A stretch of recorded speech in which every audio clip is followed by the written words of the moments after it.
gravity pulls me down. I know I'm tripping, I'm falling in love with the drum break. She keep it safe, but it's not play when I'm hungry. She feed my soul, but I'm lonely. She keep me coming. It's funny. Like when she wanna grow older, travel the sight in these rounds. So you realize that she got me out of my mind. Trying to keep these nerves to grab hold to the microphone. Got it, not in alone. Maybe she'll say the brother. Maybe she'll write my wrongs. Come on, strong.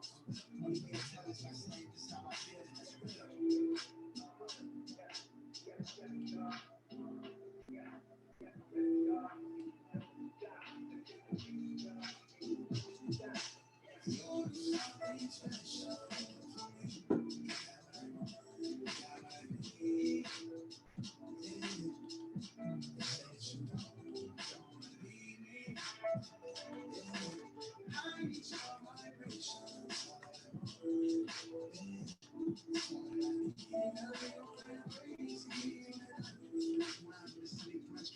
Like everything right now, just all right. I'm rolling line to myself. Party numbers for thinking. Still fly from head to trinkets. Afraid of blinking, can't even miss a second of the blessings. I'm living messy like every minute. And gift it's a pleasure. Let's get together. Let's spin us a smooth forever. Wait, pick up your mood. I know I lack the direction. Skip from class and election. Busy trying to get it together. Something clever, I know the tether to reckless behaviors with good intentions. Some over instance, confidence to negative energy. Let peace, love, and serenity spill from me. Let the energy, truth, talk, and ability. How I let feelings move so loosely. Running the juice beat, shout to mills on cool keys. She's feel like a cool breeze. With the ocean tide from the coast to the globe wide. With an open eye and a smile, feel like everything might turn out to be fine.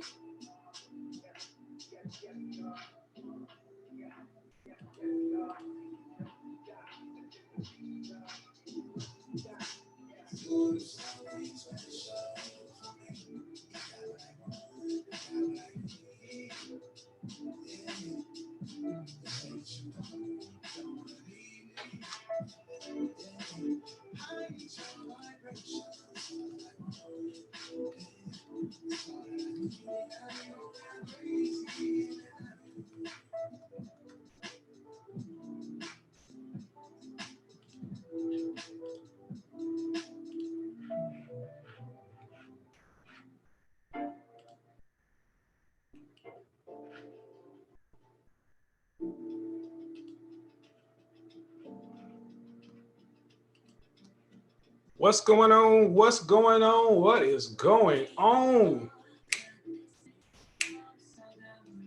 Shout out to the confident, intelligent, assertive men out there. One love to the feminine, beautiful, inspirational ladies. Hope you are having a great start to the week. It is Monday, February 3rd, 2020, and we are getting into this piece right here. What's up, Kevin? Would love to chop it up with you on a live stream these days. Let's work out the details. Sounds good, my friend. All right, you guys see the title of the show. Be for Business. How winners handle conflict and why people don't like you. This subject is going to have massive implications for you guys. So before we get started, I need everybody to hit that like button. That lets me know that you like these kind of topics. Let's work out the details after the stream. Raised fist. That lets me know you like these kinds of topics. See, last week I had, it was all about business. And that's really where business and image and things like that, and that's where we're going to be heading. Because honestly, that can help so many of you guys. Add new songs to playlist. So if you like this kind of subject, cool. Let me know. Let me know, and we can do more of these things. But here's the real problem. Over the last week, I've realized that many guys, nice guys, horrible people skills. Horrible people skills, and that basically means limited life, okay? Sorry, guys, I'm just trying to get a little music going. Horrible people skills. And here's the thing. You can do all the hard work you want to in school. You can graduate summa cum laude. You can be the valedictorian in your class. You can be 4.0, Phi Beta Kappa. But if people can't relate to you, if people can't relate to you, it's going to be hard for people to like you. And now there are going to be some people who say, well, that's not fair. It shouldn't be like that. I understand something. I don't deal in what should be or should not be. I deal in what is. Okay? I deal in what is. I deal in outcomes. I don't deal in what's right or fair. Those are subjective constructs. The business of image is communication. And people don't like people that they can't communicate smoothly with.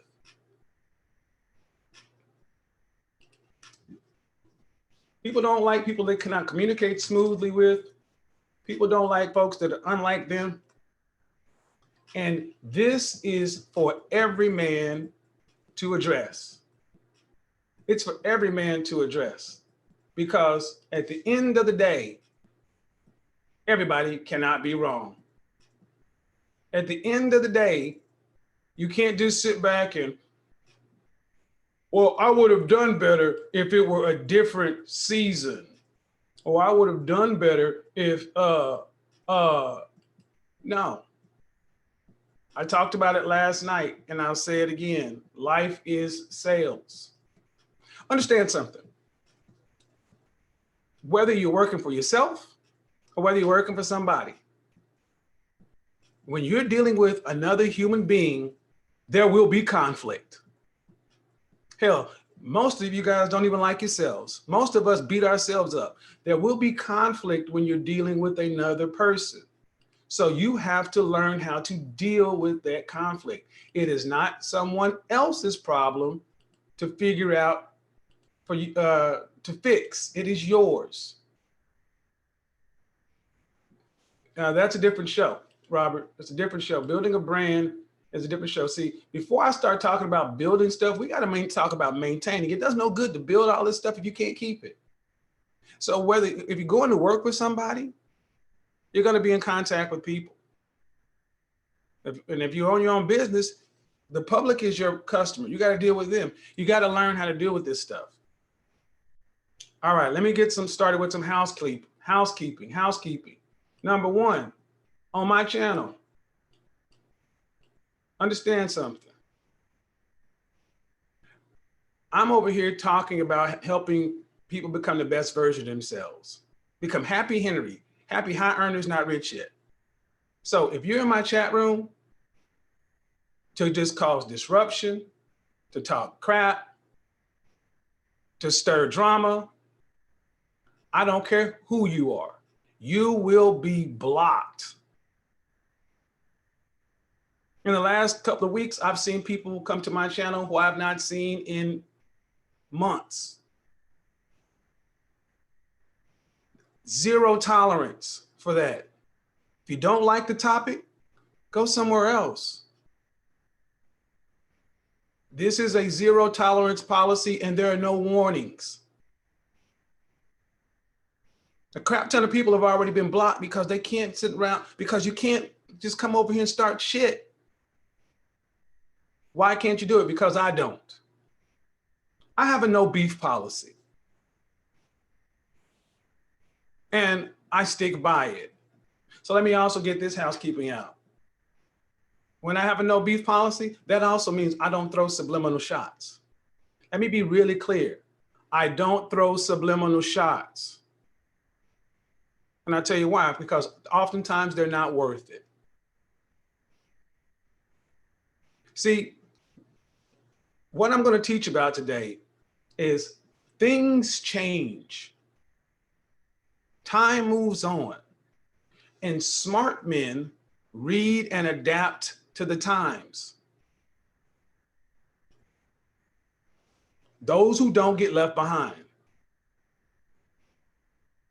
This is where conflict and beef tends to happen. Conflict and beef tends to happen because of assumptions, miscommunications, a lot about assumptions. There really is a lot about assumptions. I thought you said this, or I thought you meant that. I thought this, or I thought that. Never clarified. So we're going to talk about how beef happens and how to handle it. You want to be known as a person professionally who does not stir crap or cause drama. Let me tell you something. In the work world, drama queens, drama kings stay in the mailroom. They stay in the lower levels. Nobody likes them. Nobody wants to deal with them. They can't be trusted. Somebody's always whispering, gossiping, things like this. You want these people don't go anywhere. These people are magnets for controversy, confusion. And understand something. All of you, every single one of you needs to worry about your own self-interest. Look, man, you went to college, whether you went to college or trade school or whatever, you went out to get training to go to work. You went to work to win, not to make friends, not to build lifelong relationships, anything like this. The people you work with, you need to approach them just like you approach people in school. They're there for a short time, not a long time. Just because you see them every day, you don't know these people. Just because you're working on a project together, this is where men get overly twisted up, because you think because you see somebody every day, y'all got something in common. No, there need to be work friends and life friends, and those two don't need to mix. 95% of the people you interact with are going to be short-term, transactional relationships.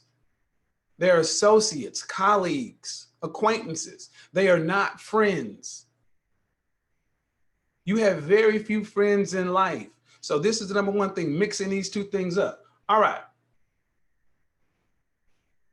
So I'm going to open it up a little bit later, but understand something. This is for the guys. And I have women asking, well, what about women too? What about women too? This stuff can also work for women. Well, women don't have this problem as much as men, because women psychologically have a thing called agreeableness, and women tend to be more agreeable. Men, this tends to hit us hard. So let's start from the rear. One of the main reasons to get so many guys into drama and beef and conflict is your ego. Your ego. This is why I spent last week talking about you're going to work for somebody. If what you're going to do is a task or a job, you are there to do a task. You're not there for personal expression, self-expression. You're not there to find yourself. You're there to do a job. It's a machine and you're a cog. And if what you do in a company does not line up with the company focus, mission statement, or overall company brand, you are in conflict with your very employer. So oftentimes a lot of guys' egos get involved. Well, you need to check that, because don't nobody owe you understanding. Don't nobody owe you respect. Most people don't even worry about you. They don't know you like that. So if somebody tells a joke or somebody says something that you find offensive, how do you respond to it? That's why I showed that keeping it real goes wrong. Let me do that again. You guys all saw that skit with Dave Chappelle. When keeping it real goes wrong, Calvin graduated from the top of his class and he worked 18-hour days and became the youngest VP in so-and-so history. He was putting in the time, and then all of a sudden, Frank, his mentor said, all right, give me some skin. See the look that just came on his face? His ego. Maybe it had a bad day, whatever, but what he ultimately said is, Calvin got mad because he felt some way about working for a white man and felt some way about his friends calling him a sellout and all this other kind of stuff. And at this moment, he blew his entire life. Fuck you, Frank. Da, da, da, da, da, da. Ego. Happens far too often. Happens far too often. Men, allow your ego to get you into a place where you start opening your mouth and talking, when you should really do the next thing, listen. These are skills that I learned because I was raised single mother, all that other stuff. You know my story. But here's the thing, I saw so many people destroying their careers at Christmas parties in office by just making miscalculations. So when I would see something or somebody would say something to me, before I respond, I listen. Go back to the video, Black Me and You Belong, and I talk about the woman who asked me for a glass of champagne. I didn't cuss that woman out. I chilled. And the way I handled that showed that I had managerial capability. See, stop worrying about your pseudo respect and your pride. You're not there for that. You're there for something else. Number one, learn to listen. Clarify what they meant. Give me some skin.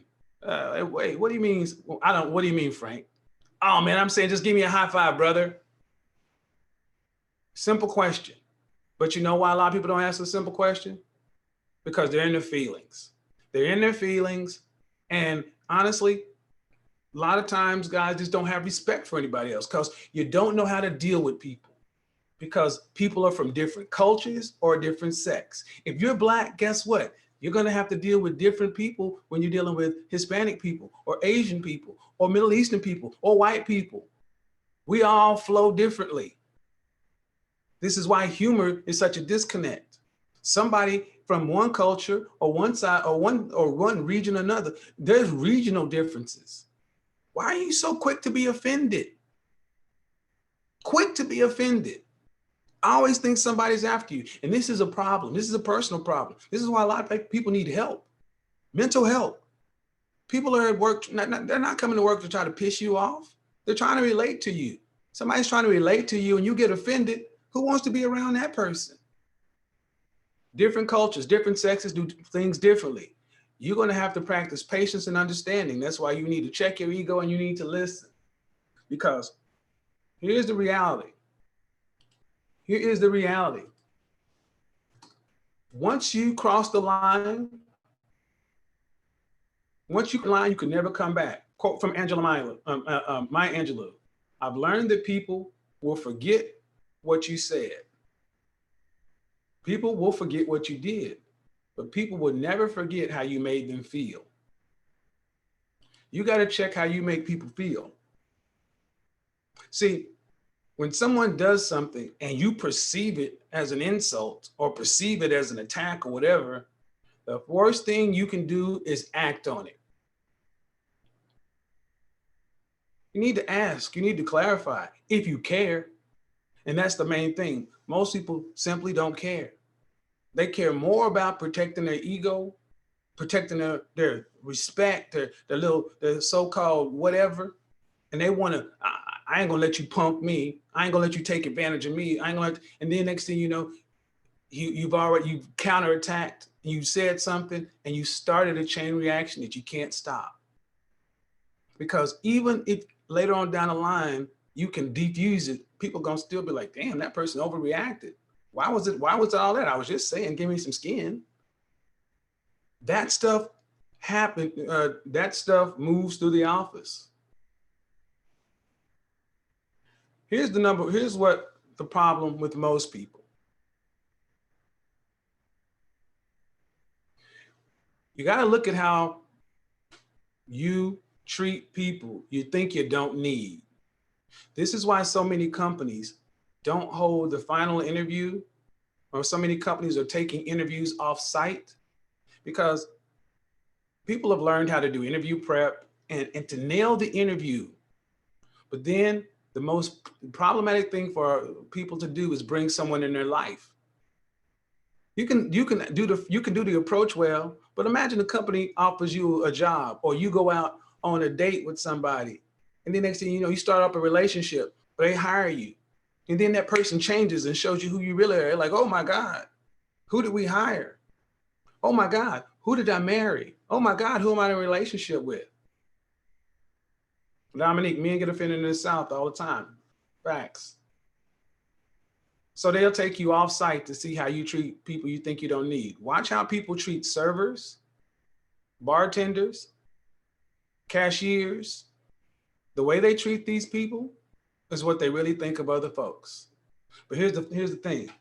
The very people you crap on or mistreat on your way up are the people you're going to see on the way down. And here's the real problem.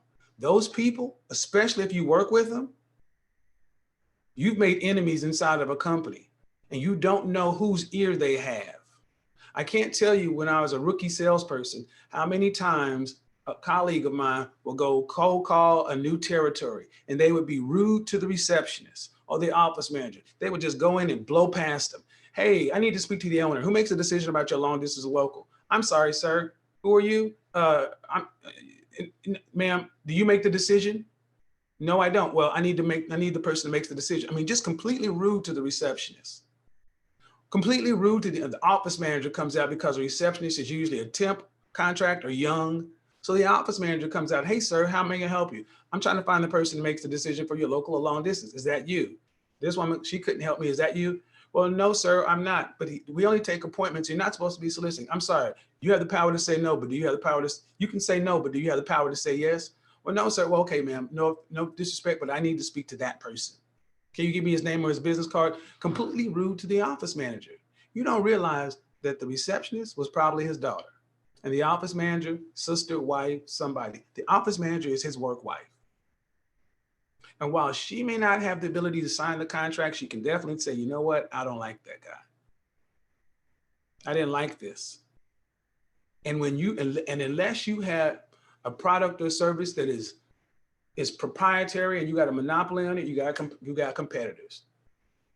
This is how so many people lose deals.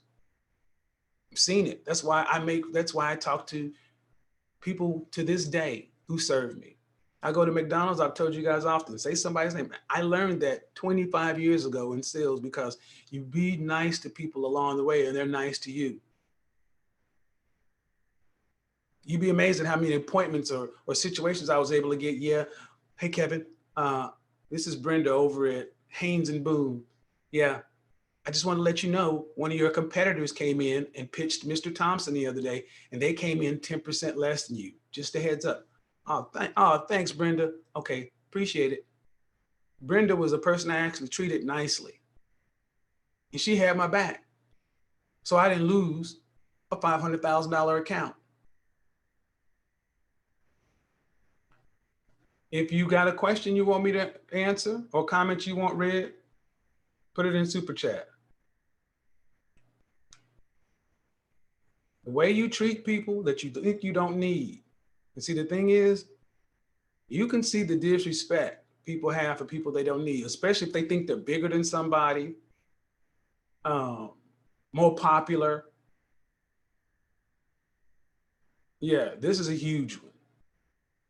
This is a huge one because oftentimes this leads to guys being alone on islands, unliked, no friends, unlike, no friends, no rat pack, no following. Okay, guys, I got to grab something real quick. We're going to take a slight break, and I will be right back. I will be right back. Oh. Get the lights up, folks, and get the questions in the call queue.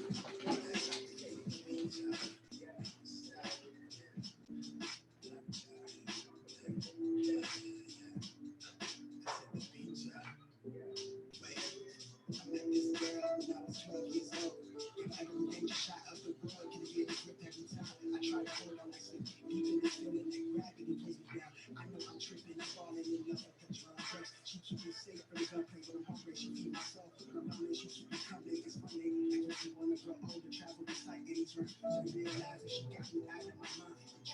kick these nerves to grab hold to the microphone. Got it, not in alone. Maybe she'll save the world for me. Maybe she'll right my wrongs. Cut off the strong. This I say, this how I feel.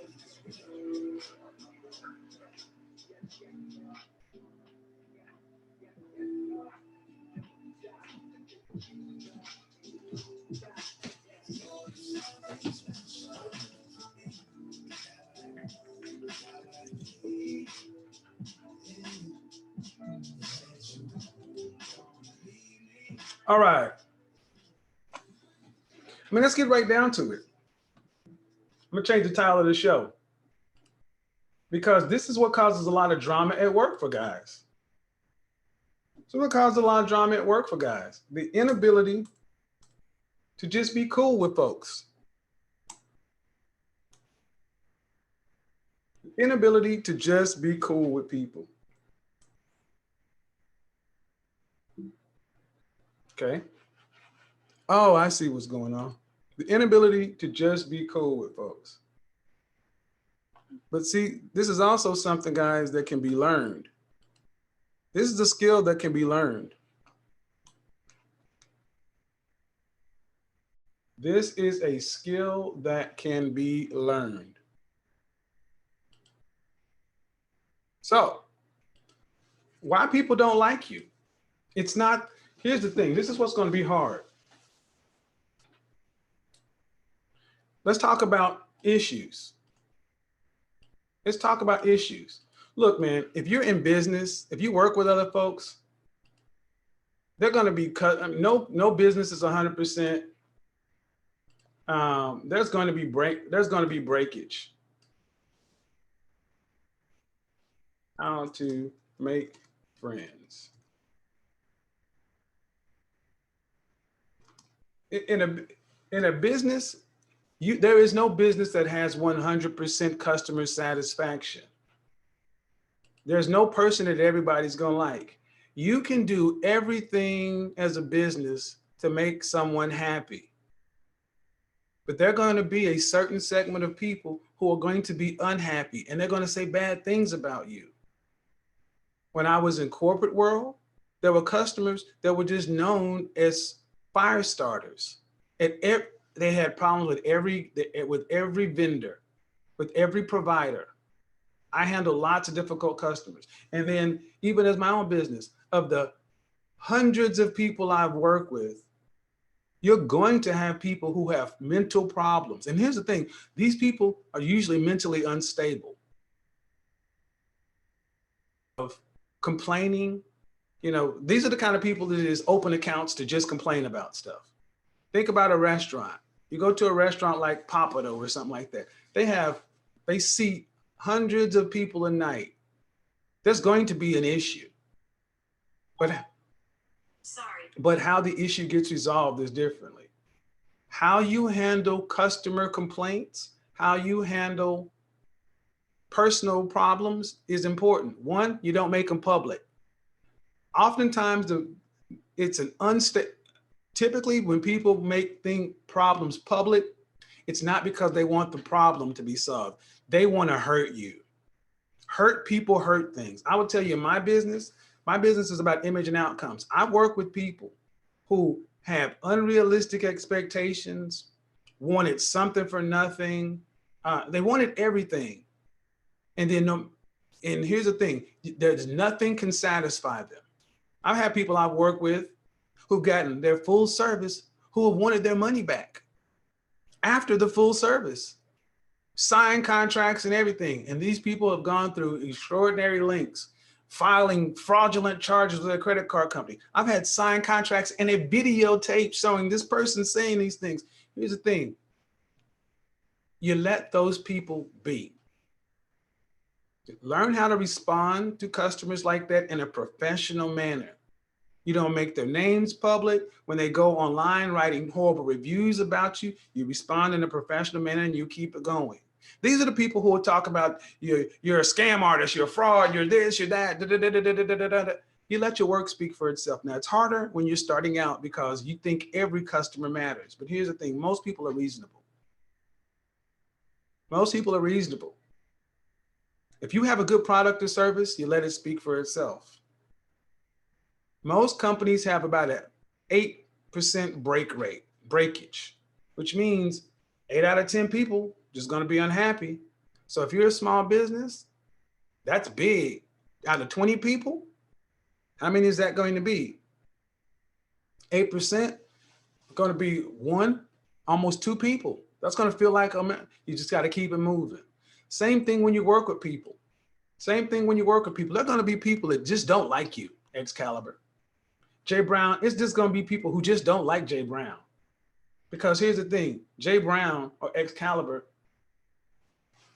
may be like myself, who you go in and you listen. You put your ego to the side. You're there to win, not to make friends.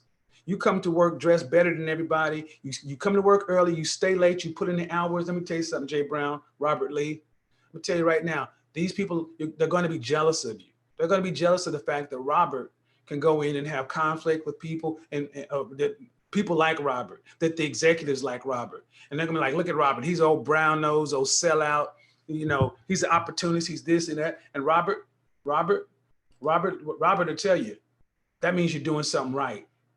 If everybody likes you, you're losing. If everybody likes you, you're losing. You are, especially if you're in a competitive environment, you understand something. Your results and your wins are your own.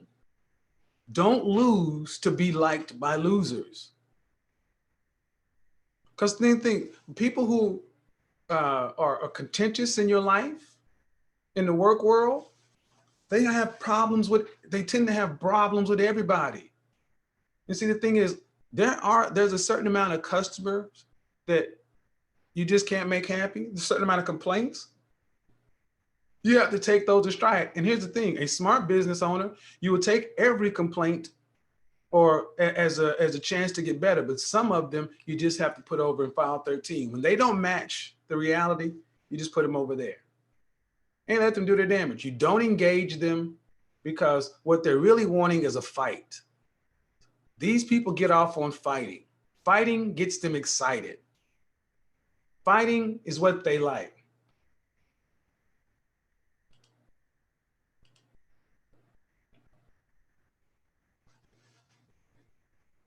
How to make friends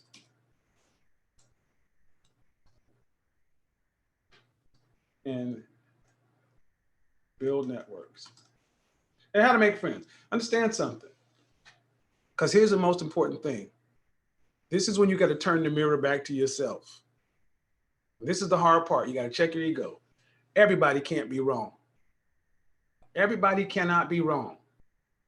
If you are having consistent problems across the board, if this is a consistent issue with the food you're putting out, if everybody's sending the snapper back saying it's too salty or it's too dry, if everybody's sending this one dish back and saying it's too spicy, all the customers can't be wrong.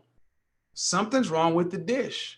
And a good business owner, a good chef sits back and says, let me taste this. Oh, yeah. You got to put yourself in the customer's position. This is why you got to put yourself in the person you're dealing with position. When keeping it real goes wrong, the Dave Chappelle character should have put himself in Frank's position. Frank is your mentor. He's helped you. You've moved up. He's not trying to embarrass you or son you or disrespect you. He's trying to relate to you. And you need to give him that benefit of the doubt and give him that same grace and mercy that he's given to you, especially in front of other people. Instead of trying to insult your mentor in front of a bunch of other people. This is one thing Black men have a real problem with, feeling like somebody's trying to son you. You got daddy issues. You're a grown man. We're the only group of people that run around talking about I'm a grown man. I don't hear non-Black men talking about I'm a grown man. Why do we have that in the Black community? Something aside. Everybody can't be wrong, but understand something. At the end of the day, like I said, I don't beef. I don't throw subliminal shots. If I got an insult to say, I'm going to tell you to your face. I'm going to tell you to your face. I'm going to tell you directly. and I'm going to stand on it. That's what I do. And the thing is, you ain't have to like me, but you're going to respect the way I handle it. Because at the end of the day, you get to choose. You get to choose how you go out into this world. You get to choose whether or not you're a likable person or an asshole. You get to choose whether or not people want to help you and want to see the best for you, or want to see pain happen to you. You get to choose. And see, there oftentimes people will say, I don't care whether or not people like me. That's a lie. That is a lie. That is not true. It is against human nature for people to want to be liked. It's an old thing. Disdain the things you cannot have. A lot of black folks behave like they are still in high school once they become adults, and that is why so many are unable to play the corporate game. There you go. I don't care if anybody like me. I'm my own man. I'm keeping it real. You always hear a bunch of this bull crap. It's bull. You care. You just haven't matured enough. Like Roscoe said, you haven't matured enough. You're emotionally, you're still a teenager.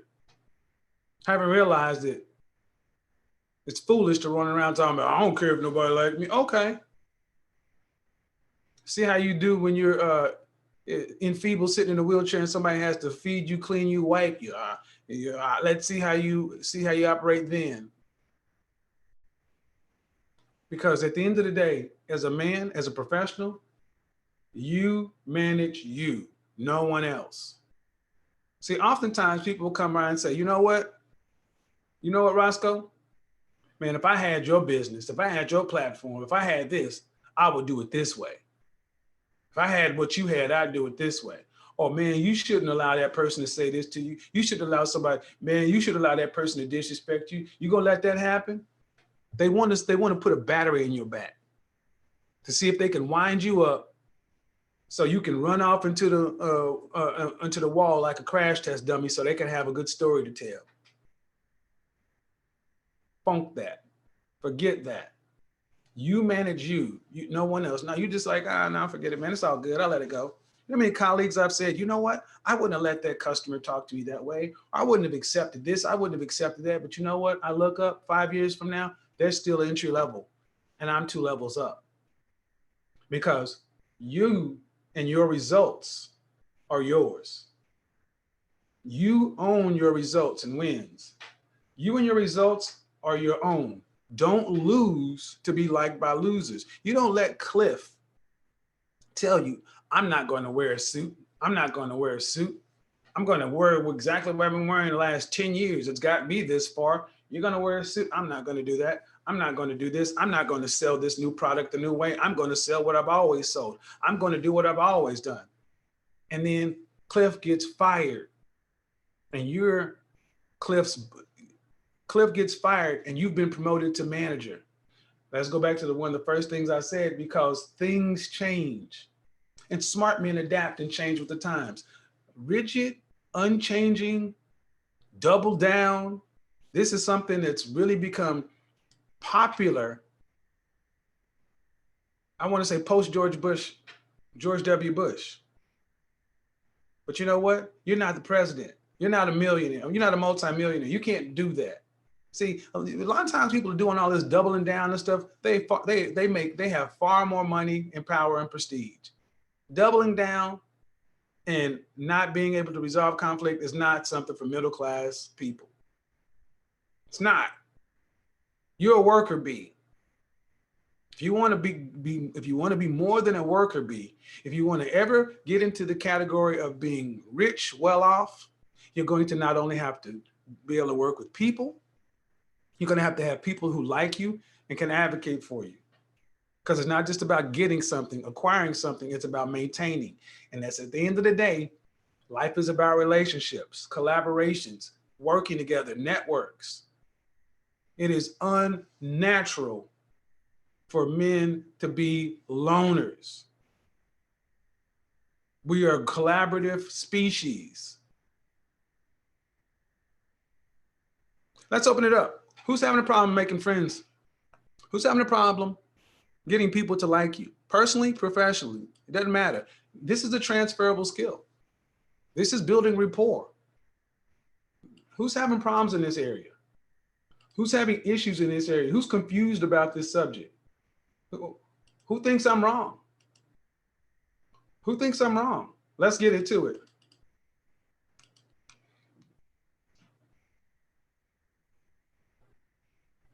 Let's get into it. I have about 30 minutes I'm going to give to this. Let's get into it. Got some questions. Folks always say they're hustling, but I'm willing to get their hands dirty and do what it takes to evolve their way of thinking. That's right, Roscoe. See, it's easy to talk. See, here's the thing. That's why I talk. That's why I said show your work. Stop all the talking. Show your work. Show your results. Results will show. Robert asked me to talk about building. Thank you, Intellect. Robert asked me to talk about building a brand. That's going to be later on this week, but you cannot build and sustain a brand that no one likes. Whatever product or service you have, it's not a monopoly. You're not bringing something to the market to where you've cornered the market.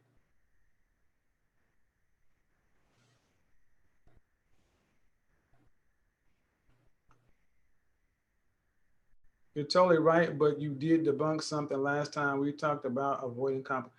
Get on the line, man. I don't know what you're talking about.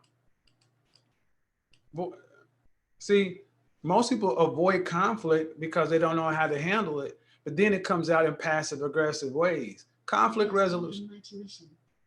Conflict resolution is important for beef, for personal beef or business. I mean, think about it.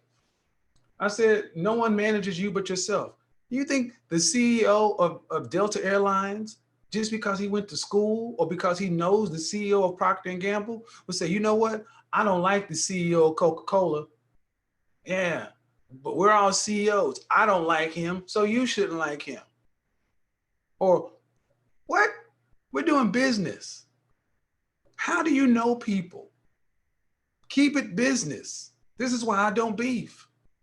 I'm on YouTube for business. I'm on Instagram for business. There's no margin in beefing. What are you going to do? Blood sports, gladiator stuff? Especially beefing in public. If I have a problem with somebody, true problem, you handle it behind the scenes like a professional. And it stays there. Why? You don't see companies, executives with personal or professional issues on the cover, on the front page of the New York Times.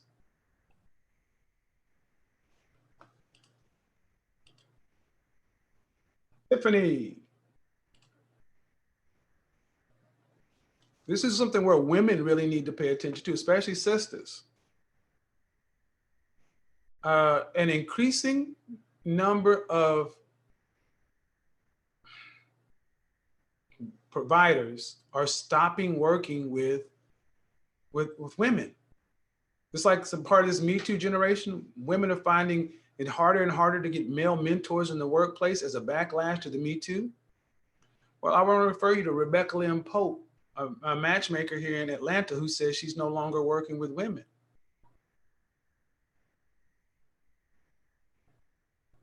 There's a video right here on YouTube.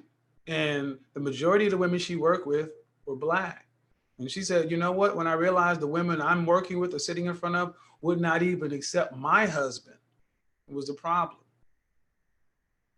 See, if you're going to be out here offering services or a product, men and women are completely different. Servicing women, it has a different calculus than serving men. You want to, and the point I'm making is at the end of the day, what is it you're trying to achieve? What is you trying to accomplish? Because everyone cannot be wrong. Everyone cannot be wrong. I mean, this is something that is just not, women aren't the enemy, but there are some things that are going on between men and women right now that women need to understand and address. And conversely, I think we've shown the men there's some things going on with guys they have to address. These things play themselves out in the work world, and it affects the bottom line. It affects productivity. Fitness mom. Hey, how are you? Hey, I'm good. Hi, I am having a problem with building rapport because I am starting in sales and I do not know how to transfer those skills because I've been a stay-at-home mom for 20 years. So I don't know how to socialize with people in sales, especially. Um, what did you do before you've always been a stay-at-home mom? Well, before I was in the army, and that kind of socializing isn't the kind that'll help me with sales. Okay, so but here's the thing. Have you had any formal sales training? No. What I have had is courses, Okay, online courses. okay. Problem number one. Why what kind of sales are you in? Real, Saycon, hold on, Saycon talks. We can actually speak tonight if you're available. What kind of sales are you in? real estate. Okay, so you chose to get into real estate. They Yes. don't have any kind of what who are you working for? A I'm company? with Keller Williams. I have done all their training and stuff. Okay, so that's formal training. Yes. All right, that's only enough to get you out of the starting blocks. Uh-huh. You need to be, as a professional salesperson, understand something. When I started out selling, I worked for MCI. I was in training for 9 weeks before I went onto the sales floor. Okay. The next company I worked for was when MCI was outside sales. I talk about, remember the story I told you where I made $35,000 one year? And I Yes. took $5,000 and invested in myself? That's Uh-huh. where you're at. You're going to have to go in and take some serious money and invest because you need an underlying sales philosophy. See, Keller Williams' sales process is tailored for Keller Williams. Somebody like Sandler, Dale Carnegie, Zig Ziglar, they may have put together sales for them. But you need an underlying sales philosophy as a salesperson. It's kind of like if you watch sports, every team has an offense or a defense, the triangle offense, the 46 defense, West Coast, run and shoot. What are you running? That's the problem. I have no direction. I do Well, know that's what I target just told. I audience. just I just told you what you need. You Yeah. need to know what you're running. That's the you're gonna have to invest in that. Sandler training is probably the most universal in most places. And what city do you live in? Dallas. Dallas. I've done Sandler training in Dallas. You're gonna have to pay your own money to go learn how Well, to. I'm willing to pay. Okay, but then that's just to get the playbook. Then you got to practice, practice, practice, practice, practice. Then you need coaching. See, this is where being in sales, because see, I'm certified in Sandler training, Dale Carnegie, and there's called DEI. There's a method called the Ledge. I've been to 6 different certified sales training schools, 6 certifications and all. So if I had to pay for the amount of time and knowledge these companies actually put in, it would be over $4 million worth of sales training. That's what they put in me. But then I put well over 100,000 of my own dollars on top of that for additional sales training, prospecting, coaching. I'm actually certified in neuro linguistic programming, interpersonal communications, public I've speaking. heard that. So all of these are but these are all the things that I chose to learn because every sales situation is different. So whether I'm selling online, I could drop this right now and go speak in Mercedes-Benz Stadium and not miss a beat. That's 25 years of practice. So if you have underlying sales training, good. You got to go ahead and build on top of that. And then a coach. Who's your coach? I don't have a coach. I don't have anything at the present. I mean, I just started, so I'm like, How long? When did you just start? I just started. This would be my 2nd month. Okay, so good. Shout out to NLP, Neuro Linguistic Programming. So Yeah. you can start off. If you start off the way I'm talking about, this is the way to get exponential growth. Everyone who comes into Keller Williams comes in and gets the basics. Whether you sink or swim is irrelevant to them. There's going to be a washout rate. And every company, the bottom 5% gets cut every year. That's how these organizations work. You either, wherever you rank is where you're going to rank. You need to make sure you rank above the cut line, number one. But number two, how much money do you want to make annually?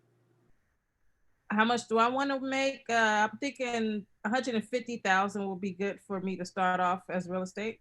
So how much do you think you need to invest in yourself? A whole lot. No. Give me a dollar value. If I Give me a dollar value. $10,000. Hold on. And how old are you? I am 40. So 10,000 at most. So at you're least. 40 and you'll be working until what age? 60? 65? Or what age? Yeah, about 65, 70.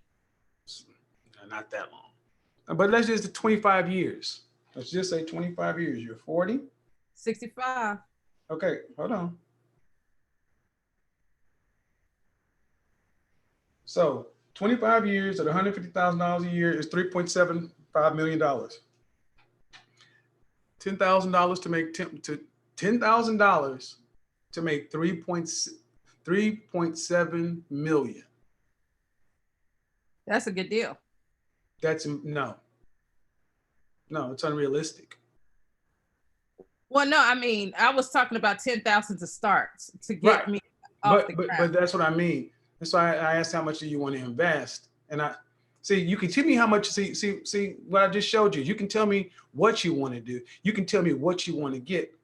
You said 150, and this is how long you plan on working. But when I asked you how much you're willing to invest, 10,000. That's what most people do. They want to invest the minimum and just see how it works. But you want $3.7 million from the world. See, what you should have said is I'm willing to invest as much as it takes and ran the numbers. You should have asked yourself the question. Because I've told you, I have $4 million worth of training put in me. And I strategically picked these companies because they were going to train me.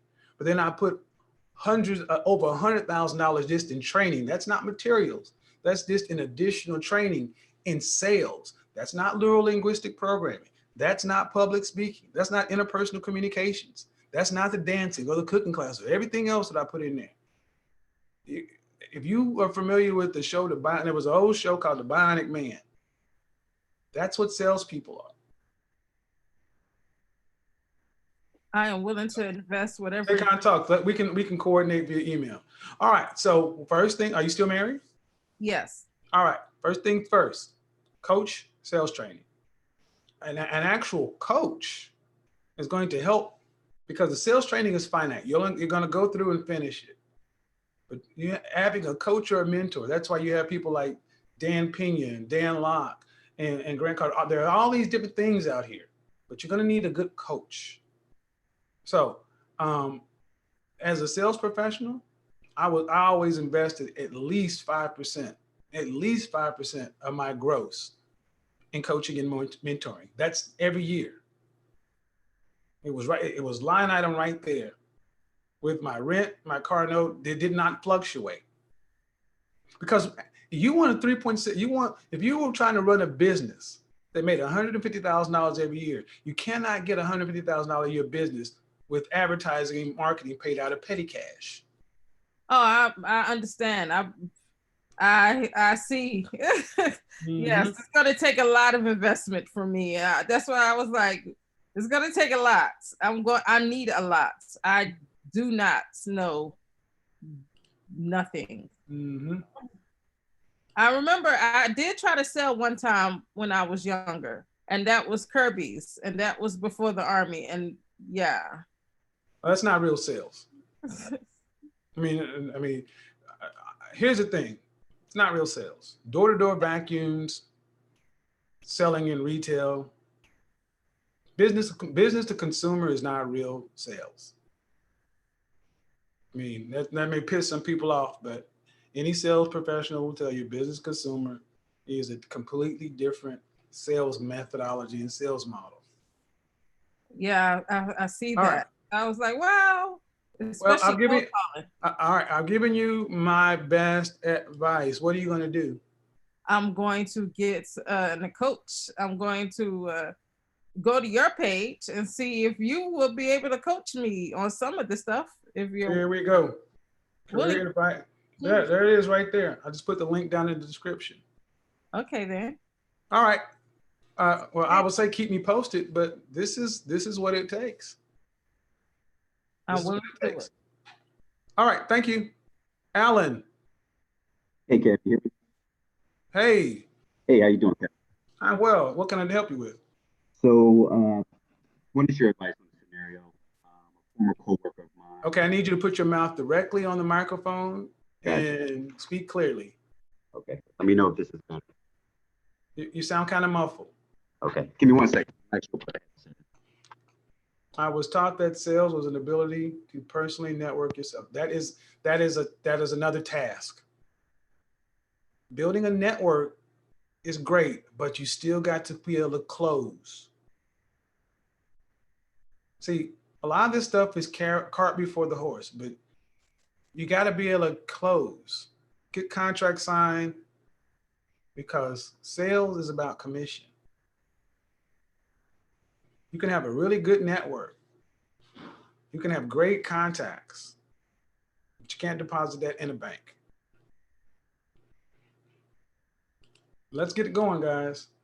This is a transferable skill because learning how to make friends, how to handle conflict is something that increases your confidence. See, when you know how to handle conflict, you're not afraid of conflict. You ever notice when I used to be on panels and things like that, if people would start screaming and yelling at me, I always just got in the cut. They would cut, y'all kind of lame this, that, da, da, da. Because I know how to handle conflict. They're not going to get me off my square. I'm not going to get ruffled, not going to get rustled. And if it gets to be too crazy out of hand, I just choose to leave the interaction. That is a skill I had to learn. Okay? You get to choose. If somebody's talking crazy to you, you don't have to be there. This is something guys need to really master, especially with women. You need to walk away. If a woman is talking crazy to you, disrespectful, you leave. You check her and you leave. You're not going to sit there and argue back and forth. With the man, if a man is being disrespectful, you check that stuff.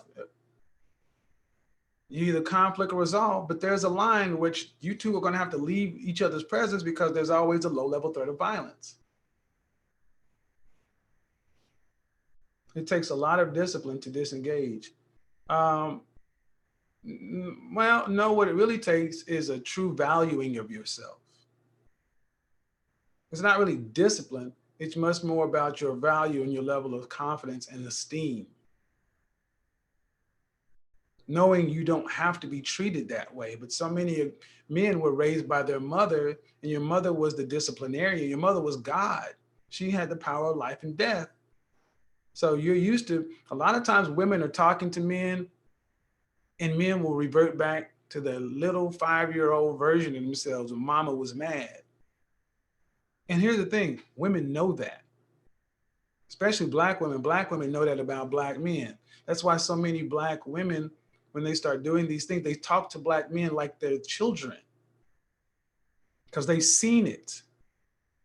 Because people recognize how to get what they want. Women watched women talk to boys a certain way, and the boy went from being this to that. So what do you think the little girl learned?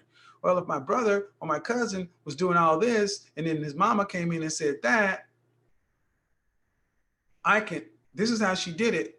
So this is the response.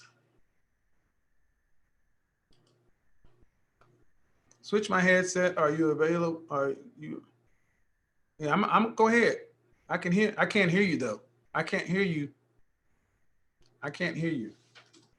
So and here's the thing. Women aren't doing this necessarily on purpose. This is why I said women aren't the enemy. He learned poorly, so did she. She does not like treating you like that, and she doesn't like your response. This is why you hear stories about when men are being talked to rudely by women and they stand up to them, the women fall back into their feminine. The natural order is restored.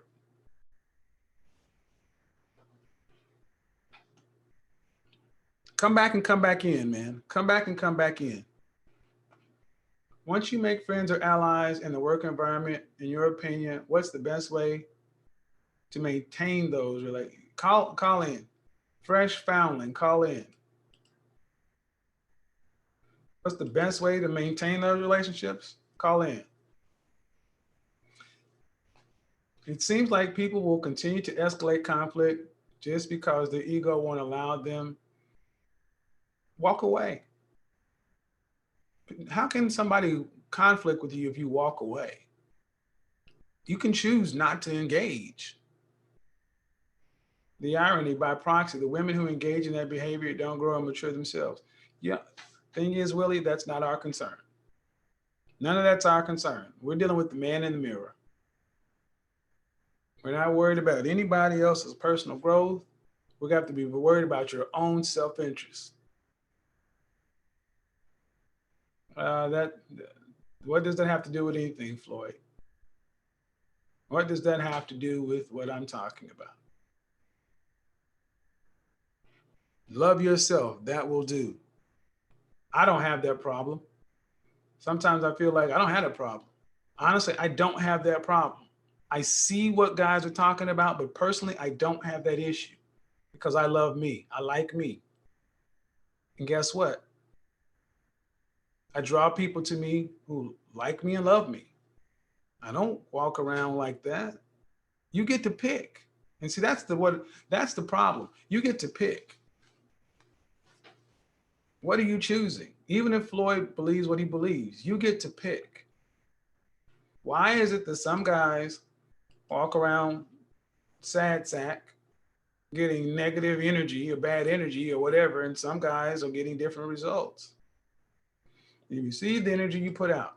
So if you're having these issues, you're having these problems, business is a lot better than beef. Hey, there you go. Shout out to O'Shea Duke Jackson. Let me say something too. Let me say something about this too.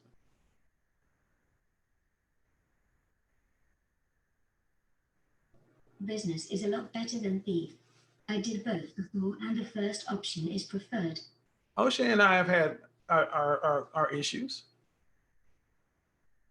It's going to happen. It's business. It's also personal. But I 100% stand behind the video I made. And the video I made was with good intent and for a good reason. I'm tired of Black men not being able to congratulate each other like the rest of the world does. It's normal. I didn't say anything in that video that was not 100% accurate. O'Shea doesn't have to like me. I don't have to like O'Shea, but I respect what he's done. And it, and further, more than anything else, I'm happy that the Black men got in the comment section and co-signed. That's what I'm happy for. I'm happy that I did not have to, I'll say it right now, I didn't have to remove or delete any comments. I did not have to block, remove, or delete anything. Black men showed up, and I'm proud of brothers for that. Now, I also understand things have happened. Look, we are going to have to learn how to work with one another, congratulate each other, praise each other, and do business where we can do business. And where we can't, we can just choose to leave each other alone. I will, and here's the funny thing. For those of you, you got some underhanded or sneaky, as a colleague of mine in fragrance. His name is Jeremy Fragrance. He's achieved what no one has achieved. In the fragrance side, most people had 5,000 to 8,000 subscribers. The biggest people had like 20,000 subscribers over 8 years. Jeremy Fragrance is closing in on 1 million subscribers. He's a 6-foot white guy former dancer, blonde hair, blue eye, ripped dude who speaks German, lives in Germany. He's done something that's phenomenal. His followers love him. He's gone from being a fragrance influencer to a brand. He's released 2 fragrances. He took his followers to show him buying a Ferrari. He's at this fragrance foundation, that fragrance foundation, and this award, and that award. He's got this beautiful woman. He's on this yacht over here. And Jeremy is like this. And here's the funny thing. When I met Jeremy in person, he's genuine. He's genuine, he's likable. And I have yet to meet someone who's not met Jeremy in public and said, he's a great person. Also, when there was something that came out and people were dissing Jeremy, I came out and said, you know what? I admire the guy. Look at what he's done. I've learned from him. You learn from people who do things better than you. But so you got to be able to check your ego to do that. That's what I learned from myself. So yeah, Alan, I'm gonna mute you, Alan, and I 100% stand behind it. And I'm glad so many brothers actually were able to go in. I would love to see more men actually congratulating each other. Because we all we got, like it or not. Alan, what's going on, my friend? How can I help you? Hey, Kev, let me know if this audio is a little bit better. I can hear you. Let's go. Perfect. So I just want your advice on a work matter. As far as Again, man, your headset. Can you just talk directly into your phone? I'm on my laptop. Okay, well, talk directly into your microphone and go into your settings and increase your input. But go ahead, man. We got a show. Gotcha. So I'm in a situation where a former coworker of mine is at a new company that I was actually trying to pivot to. I actually got an interview at that same company. I cannot hear you, man. I cannot hear you. Go into your settings, into your input, and select your built-in microphone. How old is this laptop, man? Flintstones era?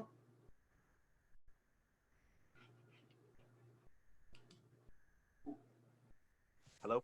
Yes. Better? Speak. Better? Yes, let's go. Gotcha. Sorry about that. So Jeez. I got a situation where a former coworker of mine pivoted to a new company. I actually got an interview at that same company a couple months back. This gentleman switched a couple months prior to me having my interview there. He got the manager position at that job. I interviewed, went extremely well, but didn't hear anything back from the hiring manager. Stop moving. Keep your mouth on the microphone. But didn't hear anything back from the hiring manager. This same gentleman reached out to me about 2 or 3 weeks back and wanted to get together for lunch. And I was kind of... Question, man. Get to the question. The question is, I'm kind of wary of kind of meeting for that lunch.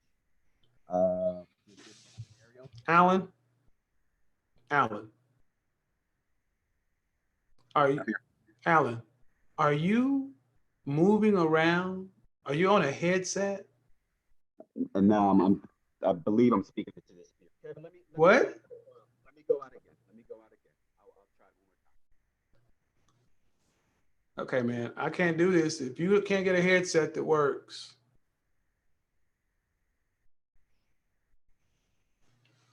I don't understand, man.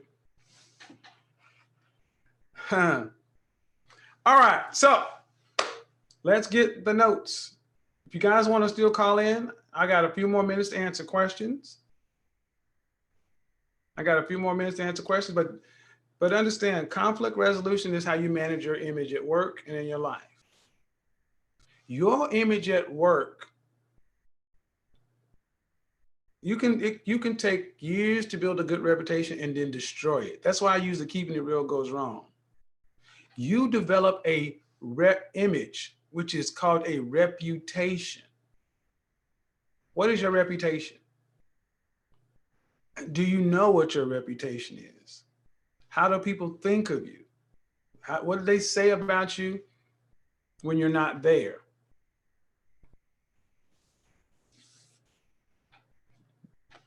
Is the book How to Make Friends and Influence still relevant in 2020? If having friends and influencing people is relevant, the answer is yes. Understand something. How, especially, and this is going to be something that you guys really need to pay attention to. We've gone through a few years of an explosion of business owners, entrepreneurs, solopreneurs. You know, in the last 5 to 8 years, we've had a lot of people start their own business and be able to make a nice living by themselves. The economy has changed. 2020 and ahead, it is going to be the people who can collaborate who will be able to be successful. Solopreneurs, lone wolves, guys out there on doing the Tom Hanks Castaway are not going to be successful. And here is the thing. If you do not continue to evolve and adapt, you will be left behind. Here on YouTube, you go back on YouTube and see some of the channels and the trending page who used to have millions of subscribers and viewers and da-da-da. But what happened? They did not continue to reinvent themselves. They didn't continue to stay up with the market. They wanted to do the same videos, the same way, the same talking head. Da-da-da. You have to continue to evolve. You got to keep your ear to the street. Do like Dame Dash said, hire consultants, because you can't do everything, and have a strategy going forward. You cannot just expect people to give you money just because you are you. You have to deliver. People don't just give you money because you say, hey, here I am. You have to deliver. You got to give them something for their money. Because especially when we hit this recession kind of thing, or money gets tight, hey, man. And this is why I tell you, your results and your wins are your own, because that's where the rubber meets the road. You rarely hear somebody who's winning at the higher levels in a bunch of conflict, because you're too busy winning. Give you an example. The guy just called in and I couldn't get his whole question. But here's the thing. Even if you don't get every promotion, even if you don't get every sale, when I was a salesperson, I didn't get every deal I went after. There were certain deals that I just set my mind on that I wanted, and I did not get them. And the money would have been great. But here's the thing. I got these over here. So I was still doing very well. It's kind of like going out to the bar with your buddies, and you may be wingman. He gets the 9, but you get the 7.5.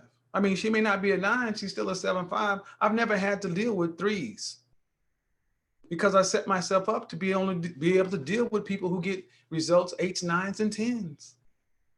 When you are winning, you have an abundance mentality. You be like, all right, man, you got me this time, but I'm gonna get you on the next deal. When you are winning, you don't have a problem congratulating or co-signing or recognizing other people. Hall of Fame people introduce Hall of Fame people. You don't see Lawrence Phillips and NFL washouts introducing people into the Hall of Fame. Why? Because they get up there and make the speech about them, find somewhere to hate on people. Nobody likes a person that conflicts, is always in conflicts, is bitter, is beefing, is drama. Nobody, that does not work. And for anyone who thinks, who disagrees, you got to give me the business justification for beef and drama. You got to give me the business justification for continual conflict. There is no long-term strategy. I mean, short-term, sure. That's why we have gossip channels and things like that. Short-term, obviously. Negative is a spike. But long-term, I mean, That's why even me, I have to balance the content. There's a content strategy. There's a certain amount of tough love or truth that I can give, but there also has to be Velvet Jones and this and that. There has to be some happiness. There has to be Blake Henry and Happy Henry. There has to be FBI. And here's the thing, I love it when people come out and say, oh, you're a fraud, you're paying, you said this one day and said this another day.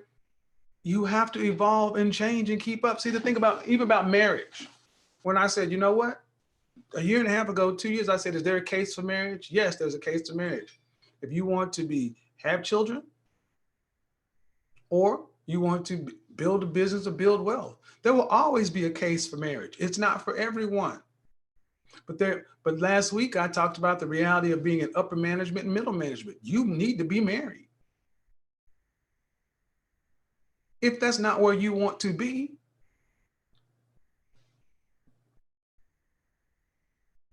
talking about cutting your dreads to move up. If that's not where you want to be. But see, the thing is, you cannot want what you want on your terms because you're nobody.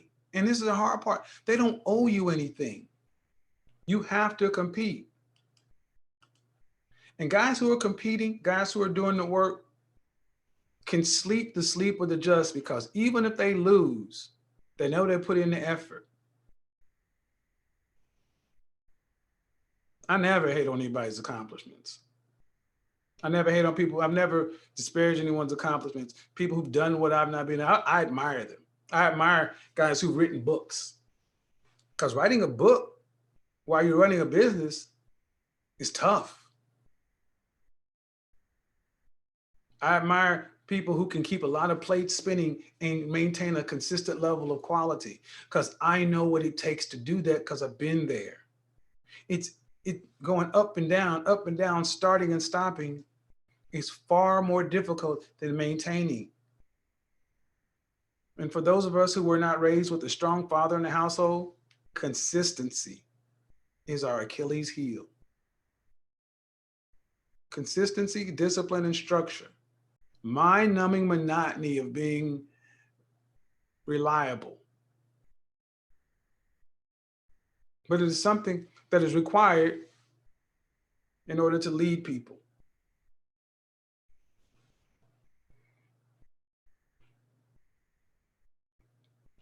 All right, let me see if there are any questions. I'm going to talk about how to build a brand later on this week.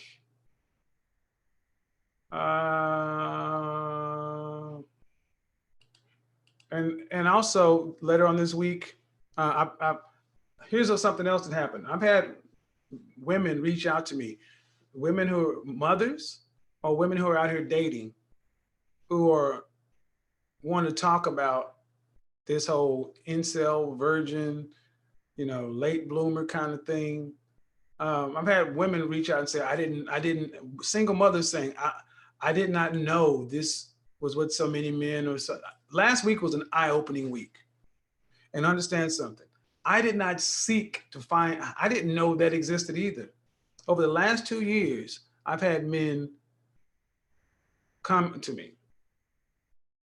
Just like some guys will go to a doctor and say, my foot hurts, and he actually really needs a shot of penicillin because he has venereal disease. I've had guys come to me and say, you know what, I need to get my image together or whatever. And what they really want is just some advice from a guy. So when I found out that this is going on, I've studied it. I've actually gone and actually invested in becoming a better coach in this area. And I've never really talked about this, but I don't just pull shit out of my butt. If I'm going to talk about something, I make sure that I'm thorough there. I make sure I'm qualified to discuss it. I've had to invest in more training for myself to become a more effective life coach to deal with men who are late bloomers, virgins, and incels.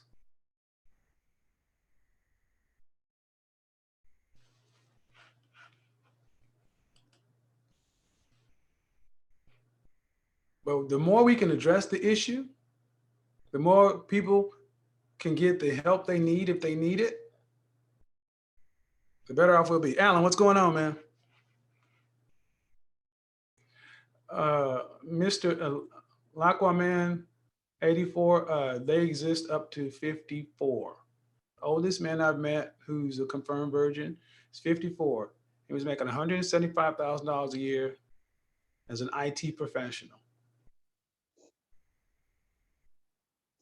I've physically seen the man, above average. I mean, average to above average. You cannot spot these guys like this. There's nothing wrong with them physically. I mean, they're not a model, but who is?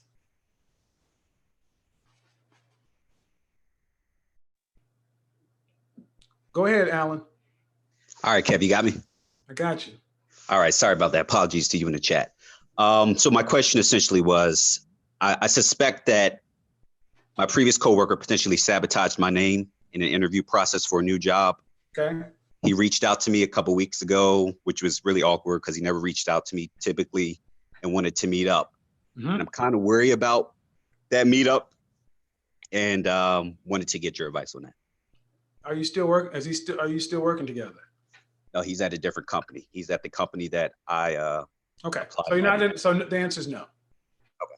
You suspect that he sabotaged you in the promotion process? In the interview process at the new company. So you both are going for jobs at the new company. He made the jump. I was trying to make the jump to the new company. Okay, so the answer is yes. Correct, yes. And why do you think he sabotaged your name? Because I got promoted over him at our previous company. And there was a lot of passive aggressiveness. Why do you think he sabotaged your name? Because I think feels threatened by me or intimidated that I may outgrow him at this new company.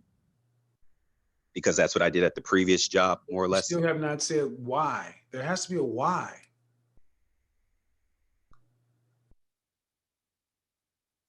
Why? Yeah. Why would he sabotage you? Because you're both going for a position for another company. So what you're telling me is he went in to interview with another company, and instead of just presenting himself, he just decided to dirty mac you? No. He interviewed before me. He got hired. He got hired into a management position at the new company. I was interested in the same company. And you didn't get the job. And I didn't. Did you ever ask for an exit interview? Ask why you didn't get the job? I followed up and never got a response. Okay. And it just threw me off. Hold on. I'm getting the pieces. He got a job in management. So you're thinking because you guys worked together and there was passive aggressive tension and he got a job in management and then you got interviewed, you think he poured salt on you. That's what you think. That's what you think. Yes. So then you reached out to do an exit interview. You didn't get a feedback. I didn't hear anything back. Okay, so sounds like you got some paranoia going on here because you haven't told me why there'd be a justification. Did you screw his wife? Did you kill his dog? Because it's passive aggressive and all this other stuff you feel, you can't justify that. See, we got to be real careful when we start accusing people of stuff just because you failed. You failed to get the job. Correct. That's not an insult. Correct. So why would a guy who won call a dude who failed? Why? What's in it for him to call you and want a meeting? He's already beat you. Yeah, that's true. It makes no sense. That's true. You're talking about feelings. What's in it for him? Hey man, I beat you, I assaulted you. Now I want to take you out to dinner so it's piss on you. I mean, he wants to tell you. Maybe he wants to put you up on some information. What would your father say about it? No father in my life. Oh, okay. How old are you? 27. 27. What do you do for a living? I work in corporate compliance. Okay. Girlfriend? Wife? No girlfriend at the moment. No girlfriend? Last time you had a serious relationship? 6 months ago. 6 months. How long did it last? 2 years. Cool. Did you end it or did she? I ended it. All right. I think you'll go back as you realize in this chat room that what you're saying made no sense. Okay. What you're saying made no sense. You work with a guy, you're competitive with a guy, but you know, and I'm gonna go out on a limb here. Oftentimes, people look for people to screw them because they know they would screw somebody else. So you got to be honest with yourself. Did you ever throw salt on him? Did you ever screw him? I mean, would you do that? I wouldn't do that, but I think he may. This is me assuming again, but I think he could have perceived that I did something like that. What could have perceived that you did something like that? Why? Because I had gotten a promotion at our previous. I got a promotion to a position at our previous job that he vocally expressed that he wanted. Right. I vocally expressed that I wanted. And there's only one position. And there was only one position. Somebody had to win. Somebody had to win. I thought it was a fair contest. I didn't do anything dirty. So why someone had to get the position? Why would he think you got it unfairly? Because he was at the company prior to me. So and it was in our dialogue, it sounded like he felt like just due to seniority, he had entitlement to that role, given that he was there longer than me. Did he say any? Okay, so happens all the time. But you got it and he didn't. Did he tell you that you snaked me for this position? No, I went up to him and I said, look, man, you've been doing this passive aggressive thing for the last couple months. Let's sit down and talk about it man to man. I said, look, if you have anything to get off your chest, please do. He said, look, my thing is, I was kind of told in the back room, like this was going to be my position and you would have been a co-employee in that role with me. And it turned out that they were only going to hire one person.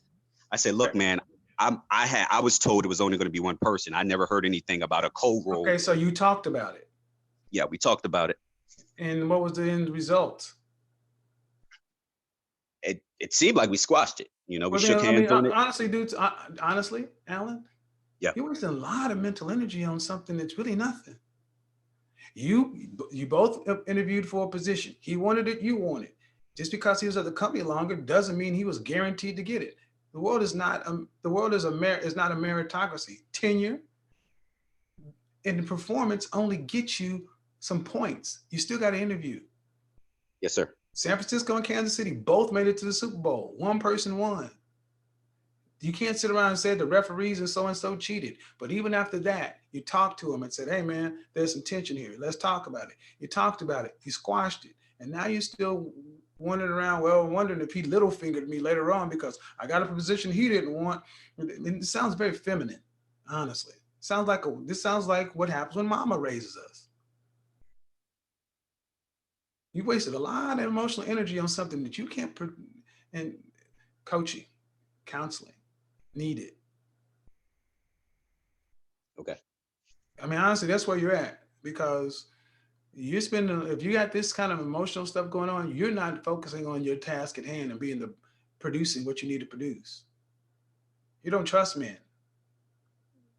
Yeah, and I think you make a good point. I mean, he's a black male, I'm a black male, and so there was kind of men. You don't trust men. You need coaching. End of. So if I'm hearing you correctly, what's the hesitation to go into coaching? There's no hesitation. Okay. If I'm hearing you correctly, though, just on this point, you're saying that there probably isn't really grounds for me to be wary about having a meeting with this. Prove it. Dude, did he ask you to go away to the Bahamas? Is he trying to fuck you? I mean, what are you talking about, man? I mean, I'm trying to be professional, but let me get because my thing is like, what? Let me get my cousin on. Let me get Velvet Jones on. Just a second. Let me get Velvet Jones on. Alan, is this dude trying to blow you? Is he trying to screw you in the booty hole? I mean, what's going on, man? He just asked you to go out on lunch, right? Just asked you to meet. He wants you to meet and do what? He said just meet up for drinks or something like that. Okay, did he ask you to meet on the gay side of town? No, sir. Not to my knowledge. Did he ask you did he ask you in a gay kind of way? Did he have a lisp? Well, in total honesty, word has come out that he's bisexual. I mean, just Okay, to but keep it 100. guess what? Bisexual men don't automatically you real arrogant. That don't mean he want to screw you. True. Man, you putting a whole bunch of stuff on this dude, man. Honestly, dude, coaching. Let me get my other. Honestly, dude, you come around like this dude is hating on me and he want to secretly screw me and all this other kind of stuff. I mean, if the dude ain't said that, he ain't said that.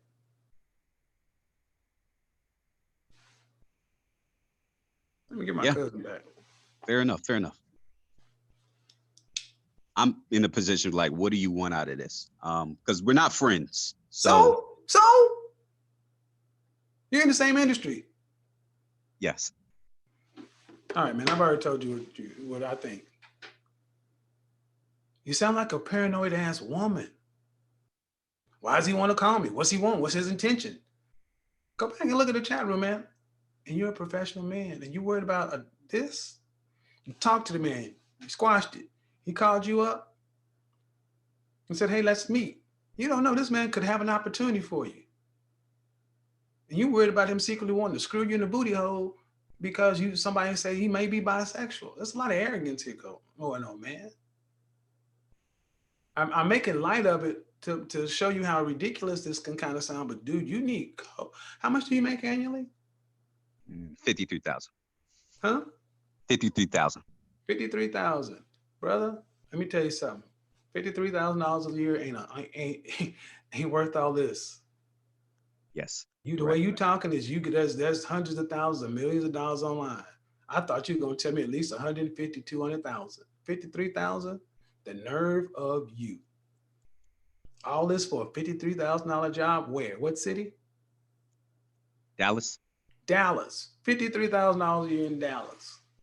And all this emotional intrigue, emotional backstabbing, Game of Thrones stuff going on. Sounds crazy. All right. Appreciate that, man. Yeah. You guys this is what I mean. Conflict resolution. But Alan, shout out to Alan. But this is what happens far too often, especially with us as Black men. We get paranoid. We start ascribing all kind of motives to people that we really don't know.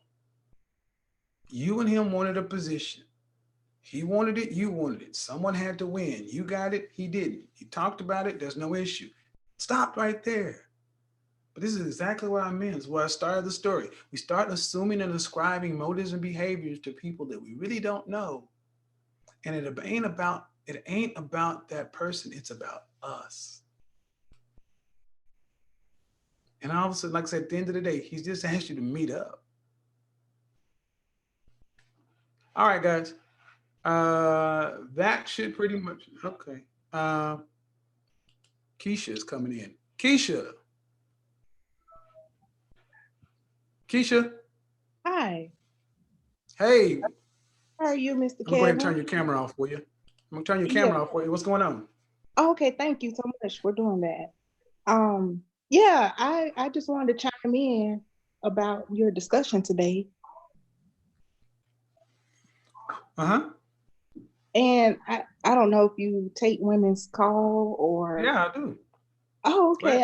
It seems to be very masculine on this show. Well, yeah, but you can go ahead and go. All right. So I understand that you're speaking on about the workforce competition and competitiveness.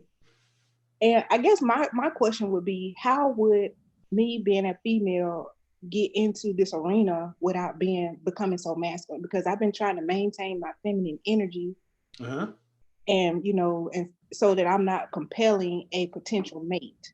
But at the same time, what industry are you in? Well, that's a great question. I actually work from home currently, but I went to school for accounting, and I have. So what industry would you want to get into, though?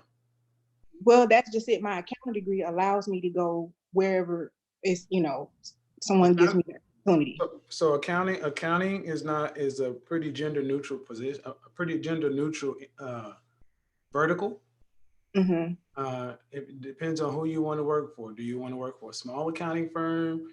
Hospitality is completely different than corporate accounting. I mean, bookkeeping Mhm. depends on what you want to do. Right. I've worked in corporate accounting, and I was very masculine, and I wasted 10 years and didn't get married, and when I got married, I lost the job. So,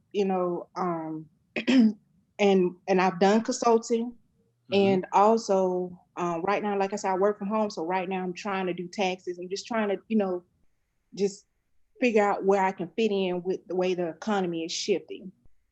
With Okay, you got so until you really figure out where you want to go work, that tells you what the competitive landscape for that particular kind of business is.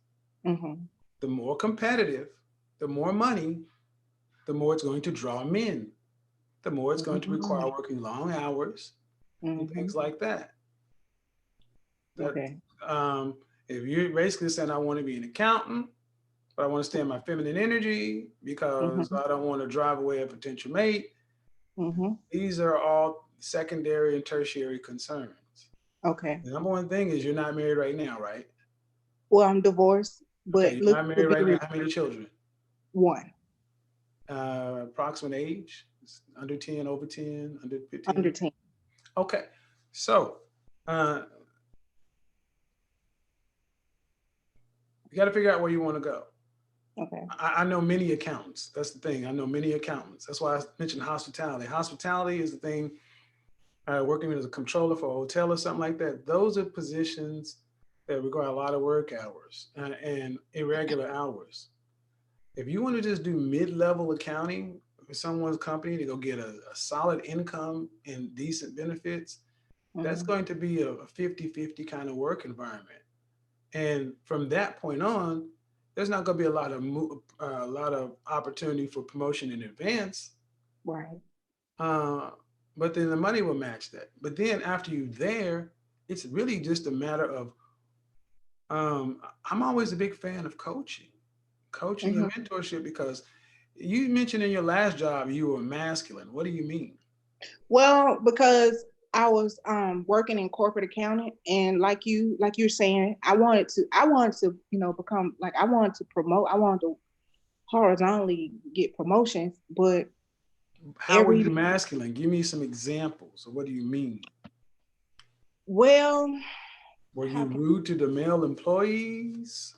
Were you a yeah, bitch? I wasn't well light bound, but at the same time I Okay. was trying to cover my butt so they wouldn't Okay, put, okay. That has nothing to do with covering your butt. Just like the last caller, everybody ain't out to get you. It ain't that serious. right. Okay. Yeah, absolutely. That's true. So, That's so were you raised by your father? Well, my father died when I was 10. Were your So mother and father married? no. Okay. You were raised by your mother. No, I was actually raised by my aunt and uncle who was married. So I was Okay. put into Where's your a mother? home. So where's your mother? So you're raised by your aunt and uncle, not your biological father. Okay. Where's your Right. mother? She's she's an hour away. So I kind of All bought a right. little. So if you weren't raised by your father, you're raised by your aunt and uncle. Have you ever had any counseling? I was very hard headed. They couldn't tell me nothing. I had Well, to, hard head makes a soft butt. Have you had any? yeah. How old are you? I am 38. Okay. At what point are you going to start addressing your underlying issues? You know you have them. Right. At what Absolutely. point are you going to start addressing them? Because this isn't about being an accountant or anything else. This is about you Hmm. needing counseling and working through your issues in order to be Hmm. able to deal with people. And Right. the child you deal work and the child are you raising is a boy. It's a girl. Okay, she's gonna grow up to look at men just like you. Yeah, she is a spit image. Yeah. So at what point? Because it's not about information at this point. It's about compliance. It Exactly. sounds like you have an issue with compliance. Hmm. Well, you're gonna get that result. I want to get it resolved this year. No, I said I you're going to I get see. that. No. Stop right there. You're going to get that result. But you said you wanted to get it resolved this year. You spent 38 years becoming the person you are now. You're not likely going to get it resolved in a few months. This is a process. Okay. There's a recognition. There's understanding of what your issues are, who you are as a person. There's an acceptance, there's a healing. There may be some apologies that need to be given, some forgiveness. Then you still got to get out into the work world and then put these things into motion. Mm. But as a near 40-year-old Black woman and a mother, no one owes you understanding. People owe you, if the job wants you to do the job. And if you are a witch to the coworkers, they're going to make sure you up out of there.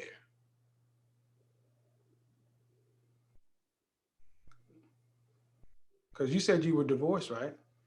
Right. I'm divorced, but Okay, so would your husband say you were cooperative and submissive? he did make a complaint in that area. Okay, well, Keisha, everybody can't be wrong now, can they? So Nope. you're divorced. Did you file for divorce or did he file for divorce? He filed for it, but I what we call it, responded in the same manner. Like I didn't. So Yeah. basically he filed for divorce and you did the petty thing and you counterfiled. I won't say I counted. I just agree with him with being irreconcilable differences. Okay. You know? Yeah. And was there any offer on you when he filed for divorce to say, hey, honey, let's talk about it. Let's try to work this out? I really don't want to get into details, but he was more so after money because I was set up for a lawsuit. So He was out for money? What'd you say? yeah. Okay. Yeah. So Yeah. he divorced you because he was out for money? Because when, like I said, when I got married and I was at the job for 10 years, they fired me when how I can was he get pregnant. money by divorcing you? Well, because I had because he was asking me for half of the proceeds. That was one of his. I get it. You had a potential payday coming up, but how was he gonna get that by divorcing you? I don't understand that. Well, he wanted half of it just for me to get the divorce, or from him to sign the paperwork. In other words, for him not to drag the proceedings on for a period of time. So okay, that's how long were you married? A year. A year. Well, not getting too far into this, had he had something going on, you probably would have asked for something too. The net of it, you've been married, divorced. You made the call because you're looking for answers. There are issues. Right. Yeah. But at what point at 38 years old, and when are you going to decide to do something about them? Well, I'm trying to do something now, but I don't really know how to reach out. I mean, because Okay. I've reached out. That's fair. I mean, but I've told them. So my advice would be to get some counseling. There's some psychological counseling that needs to be done to see if there's any traumas. And then there's some one-on-one life coaching and that kind of stuff, mentoring, because psychological counseling and evaluation is far different than life coaching. Psychological stuff is more just trying to see where the traumas lie. Life coaching is more or less kind of, almost think of it as like, I hate to use the word, but it's like reparenting. And these are both things that you could use. So I hope I was able to point you in the right direction, because it sounds like there's some corrective action needed.